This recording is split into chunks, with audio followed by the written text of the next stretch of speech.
Hi బాబాయ్. Hi పండు. ఏంట్రా ఇల్లు ఇంత సైలెంట్ గా ఉంది? ఇంట్లో ఎవరు లేరా ఏంటి? మమ్మీ డాడీ బయటికి వెళ్ళారు. మమ్మీ డాడీ ఇంట్లో లేనప్పుడు నేను డైరెక్ట్ గా డోర్ తీద్దు ఎన్నిసార్లు చెప్పాను?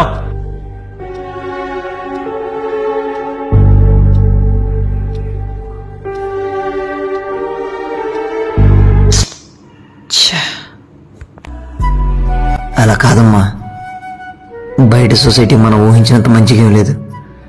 వయసు గురించి కూడా ఆలోచించకుండా చెత్తాను కొడుకు. ఇంటికి ఎవరైనా వచ్చి డోర్ కొడితే మమ్మీనో డాడీనో పిలవాలి.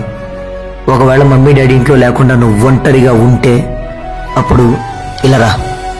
ఇలా కిటికీలోంచి చూసి వచ్చిన వాళ్ళు తెలిసిన వాళ్ళైనా తెలియని వాళ్ళైనా సరే మమ్మీ డాడీ ఇంట్లో లేరు, బయటికి వెళ్ళారని చెప్పాలి. నువ్వు వెంటనే డోర్ తీయకూడదు, అర్థమైందా? ఇంట్లో ఎవరు లేనప్పుడు నీ జాగ్రత్త నీ చేతిలోనే ఉంటుందిరా. ఇప్పుడు నేను చెప్పేదంతా నీకు అర్థం కాకపోవచ్చు, కానీ ముందు ముందు అర్థమవుతుంది. నేను చెప్పిన జాగ్రత్త. అన్నయ్య, అది పాప అల్లరి చేస్తుంటాను, నేనే కొంచెం. అంతా విన్నానురా.